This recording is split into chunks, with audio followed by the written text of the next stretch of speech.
नमस्कार, मैं हूं पूजा त्रिपाठी। नमस्कार, मैं हूं पल्लवी। आप देख रहे हैं मिड कैप बाजार। एक दायरे में फिलहाल मार्केट है, लेकिन हल्की फुल्की खरीदारी मिड कैप शेयरों में देखने को मिल रही है। सिलेक्टिव स्टॉक्स में बाइंग आज देखने को मिली है। एनर्जी शेयरों में तेजी है, खासतौर पर रिलायंस एक शानदार तेजी के साथ 9 साल की ऊंचाइयों के आसपास ट्रेड कर रहा है। साथ ही फार्मा शेयरों में आज तेजी देखने को मिल रही है, जिसमें टोरेंट फार्मा जैसे स्टॉक शामिल है। सिलेक्ट आईटी और एफएमजी शेयरों में भी आज अच्छा रुझान है, लेकिन मिड कैप के कुछ गेनर्स देख लेते हैं, जहां पर आज स्ट्रॉन्ग बाइंग देखने को मिल रही है। जीएमआर इंफ्रा ऑलमोस्ट 5.5% की बढ़त के साथ ट्रेड कर रहा है। इसके साथ ही एल्केम लैब्स में भी 4% की मजबूती देखने को मिल रही है। मैरिको भी 3% ऊपर है। Petronet, NALCO, Torrent pharma, Rajesh export जैसे स्टॉक्स हैं मिड कैप में, जहां पर 2.5 से 3% तक की तेजी देखने को मिली है। लेकिन मिड कैप के कुछ लूजर्स की बात करें तो आज आईडीबीआई बैंक ऑलमोस्ट 2.5% नीचे है। साथ ही इमामी में भी आज 2.5% की कमजोरी देखने को मिल रही है। Apollo hospital, Exide, Motilal Oswal, Tata chemical जैसे स्टॉक्स हैं, जहां पर 2% तक की कमजोरी देखने को मिल रही है। आपको भी किसी शेयर पर सवाल पूछना है तो तरीका आपको बता दें। आपको टोल फ्री नंबर्स पर कॉल करना होगा अपने सवाल पूछने के लिए, या फिर सोशल मीडिया के जरिए भी जुड़कर आप अपने सवाल पूछ सकते हैं। यानी फेसबुक पर जाकर जी बिजनेस के पेज पर जाएं, वहां पर अपनी क्वेरी पोस्ट करनी है। व्हाट्सएप के जरिए भी आप अपने सवाल हम तक पहुंचा सकते हैं। हमारे साथ आज के एक्सपर्ट राजेश तांबे मौजूद भी है। राजेश जी, बहुत बहुत स्वागत है कार्यक्रम में आपका। कई दर्शक हैं जो अपना सवाल पूछना चाह रहे हैं। इस वक्त फोन लाइन पर राजकुमार जुड़े हैं सूरत से। राजकुमार जी नमस्कार, पूछिए क्या सवाल है आपका। मैडम, मेरे पास दुश्मन फार्मा के शेयर हैं 100, तो उसमें क्या टारगेट रहेगा 1 साल में? कुछ बताओ। किस लेवल पर खरीदे हैं दुश्मन फार्मा आपने? लेवल तो 197 के आसपास है शायद। ठीक है राजेश तांबे जी, आज फार्मा शेयरों में बढ़त भी देखने को मिली है। दुश्मन फार्मा ऑलमोस्ट 2.5% बढ़त के साथ ट्रेड कर रहा है। इनकी खरीद 207 की है। लॉन्ग रन में कैसा लगता है शेयर आपको? यहाँ पे मैं ये कहूँगा राजकुमार जी, ऑलरेडी इसने बड़ा अच्छा रनअप किया हुआ है। It is already at a very high price. और मैं हमेशा कंपनी का टर्नओवर देखता हूँ, प्रॉफिटेबिलिटी देखता हूँ, और उसके बाद फिर न्यू ड्रग्स क्या लॉन्च कर रहे हैं वो देखता हूँ। क्योंकि जब आप न्यू ड्रग्स लॉन्च कर रहे हैं तो वो अंडर पेटेंट आता है, तो वहाँ पे मैं देखता हूँ कि कंपनी की क्या ग्रोथ स्टोरी है। तो यहाँ पे लिमिटेशंस हैं। Please understand there is a limitations, तो you can not go beyond a point. तो यहाँ पे आप इसको प्रॉफिट बुक करिए and say goodbye to the share.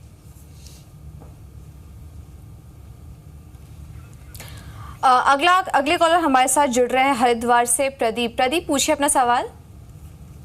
नमस्कार मैडम।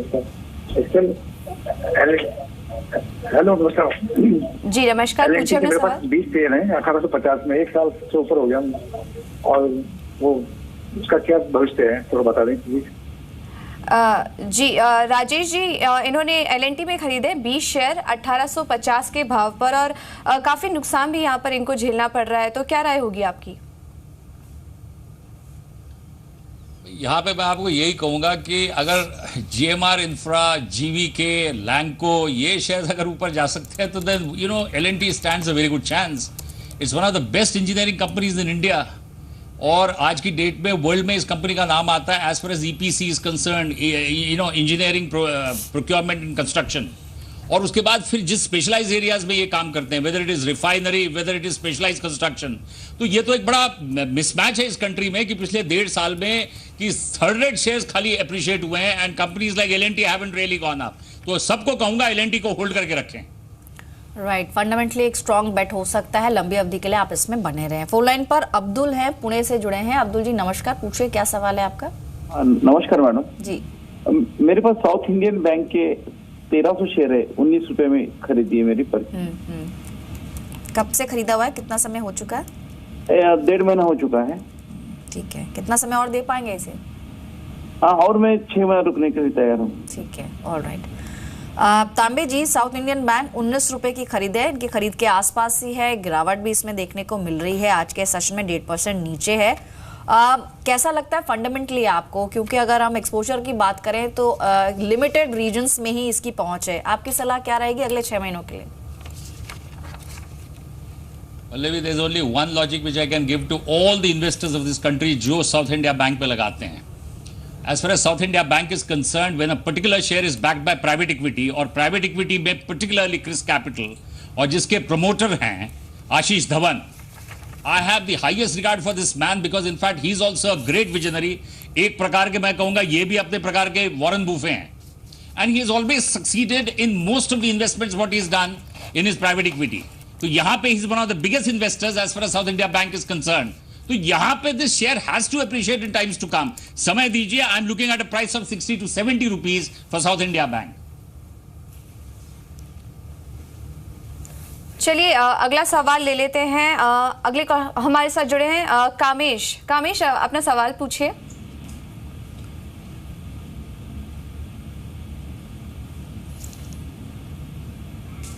कामेश, आपको हमारी आवाज आ रही है?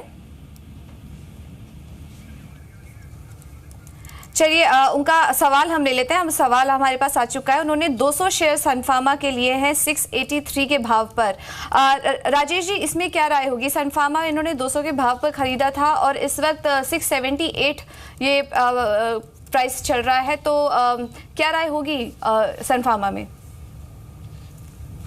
पूजा, यहाँ पे basic problem with Sun Pharma is the merger of Ranbaxy with it.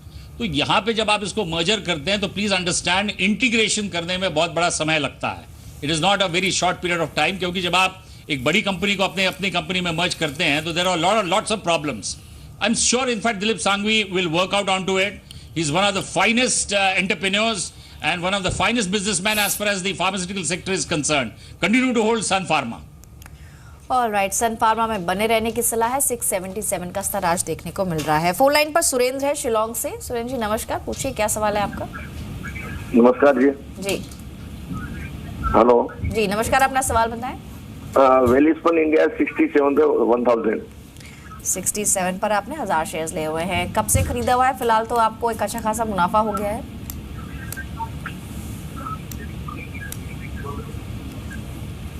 तामी जी, इनके लिए सलाह क्या होगी? 67 इनका बाइंग प्राइस था, 90 रुपए के आसपास ये स्टॉक है. क्या सलाह है आपकी? मैं तो ये कहूंगा Pallavi, for to all the people from the house of BKG, who is popularly known as BKG, the chairman of the company, BK Goenka, I would suggest that in fact his wife Dipali is also a very dynamic entrepreneur, and they've been able to resolve as far as that cotton problem was concerned, क्योंकि अभी इन्होंने कुछ association बनाया था Swiss cotton का. They are also part of it. So if that problem has been taken care of, I suppose in fact in the organized sector, as far as the export market is concerned, this has a very good placement of its brands. और बड़ा अच्छा इनका positioning है. और जब भी आप देखेंगे कि स्टील इंडस्ट्री भी बड़ा अच्छा जब पिकअप आता है डिमांड में, particularly in the oil and gas sector, the other division, the steel pipe division will also do well. तो जिनके पास दोनों कंपनीज के शेयर्स हैं, whether it is pipe division और whether it is the terry towel, continue to hold the stock. Welspun very good जी. तो Welspun India में होल्ड करने की राय होगी. अगली कॉलर हमारे साथ जुड़ रही हैं पुणे से. सपना जी, पूछिए अपना सवाल. Good afternoon. I have 200 shares of Moil at the rate of 363 और मेरे पास Lupin है 30 at the rate of 1600. I would like to ask Mr. Rajesh Tambe about Lupin. Ji, Lupin में आपने कितने शेयर्स खरीदे हैं? 30 shares है at the rate of 1600. Higher rate पे है. जी राजेश जी, इनका सवाल एक तो मॉइल पर है. इन्होंने 200 शेयर्स खरीदे हैं 363 के भाव पर, और दूसरा इन्होंने 30 शेयर खरीदे हैं ल्यूपिन के 1600 के भाव पर. तो ये दोनों ही शेयरों पर आपकी राय जानना चाहती है, तो क्या राय होगी? Well, MOIL has got a very limited application, you know, manganese. Titan में आपने देखा कि पूरी का पूरा जहाज डूब गया ओशन में just because the sulfur quantity was very high, which made the ship and the steel, the iron and steel को उसने बड़ा ब्रिटल बना दिया. और जैसे ही उसमें वो क्रैक आई, पूरा शिप पानी से भर गया और उसके बाद वर्टिकली हाफ इसमें वो पूरा स्प्लिट हो जाता है, मतलब इट ब्रेक्स इनटू 2 पीसेस. सो मॉइल की भी एप्लीकेशन बड़ी लिमिटेड है यहाँ पे. जैसे निकल की एप्लीकेशन बड़ी लिमिटेड है, वैसे मैग्नीज की भी एप्लीकेशन बड़ी लिमिटेड है. तो यहाँ पे I want suggest you to keep MOIL for a very long time. हल्का सा भी 10-20% का प्रॉफिट होता है तो उसमें से प्रॉफिट बुक करिए and say goodbye to the share. As far as Lupin is concern, let me tell you, I am looking at a valuation of 3000 rupees. Right from 300 rupees it has come up to a level of 1500. 2000 भी इसने देखा है. But every company will always have problems as far as the US market is concern, क्योंकि वहां का जो federal drug है it is very strict. तो उनके जो लॉज है बड़े स्ट्रिंजेंट है. होल्ड करके रखिए, you will see a price of 3000 rupees. Right. तो ल्यूपिन में बने रहने की सलाह है. थोड़ा समय इसमें देना होगा, लेकिन अगर एमओएल आप होल्ड कर रहे हैं तो किसी भी रैली में एग्जिट करने की सलाह आपको राजेश दे रहे हैं. फोन लाइन पर अमर है, बोकारो से जुड़े हैं. गुड आफ्टरनून अमर, पूछिए क्या सवाल है? मेरा ऑयल इंडिया में 100 शेयर लिया हुआ है 336 के रेट पे. ठीक है, 336 के रेट पे. 326 आज देखने को मिल रहा है. कितना समय दे सकते हैं इसे? और मैं 1 महीना. 1 महीना और दे सकते हैं। तांबे जी, आपकी सलाह क्या है ऑयल इंडिया को लेकर? फिलहाल खबरें जिस तरह की अभी चल रही है, न्यूज़ फ्लो है कि एक इंटीग्रेटेड तेल कंपनी बनाने की योजना है सरकार की। फिलहाल इस तरह की कंपनियों में जिनका पास ऑलरेडी पोजीशंस बनी है, उनके लिए आपकी सलाह क्या है? सबसे पहले तो उस सलाह के ऊपर मैं अपनी टिप्पणी ये करना चाहूंगा पल्लवी जी, ये ब्यूरोक्रेसी जो होती है इनको काम धाम कुछ होता नहीं है। Empty minds is devil's minds, workshop what is been said by Shakespeare. आप एक कंपनी को बना देते हैं, उसको आप मर्ज कर देते हैं, तो इससे आप अचीव क्या करेंगे? इंटीग्रेशन होगा नहीं, एफिशिएंसी आपकी बढ़ेगी नहीं, तो you are just working on something, क्योंकि आपके पास काम धाम कुछ होता नहीं है। सबसे बढ़िया लॉजिक आपको देता हूं और आप भी एग्री करेंगी, let keep this oil companies separate and let them compete with each other. That is the best thing, so that in fact your efficiency goes up. As far as Oil India is concerned, तेल है कहां पे? बड़ा एक अच्छा आपको example देता हूं, गुजरात स्टेट GSPL, उनको केजी बेसिन में मिला था, they could not handle that. Oil निकालना ये कोई बच्चों का खेल नहीं है जजमान। अरे you have to have a lot of specialization. Even that company has handed over that well to ONGC. और ONGC को क्या मिला बॉम्बे हाई के बाद? तो ऑयल इंडिया के पास क्या है? कुछ भी नहीं है जी। और अगर आप इसको मर्ज भी कर देते हैं ONGC के साथ, तो क्या हो जाएगा? ONGC की अपनी हालत बड़ी खराब है, उनके पास कहां कौन सी नई डिस्कवरी मिली है जो ये छोटे बच्चे को आप अपने साथ मर्ज करके क्या कर लेंगे? जी, तो चलिए आज से एग्जिट करने की सलाह है एक्सपर्ट की। 326 का लेवल आज देखने को मिल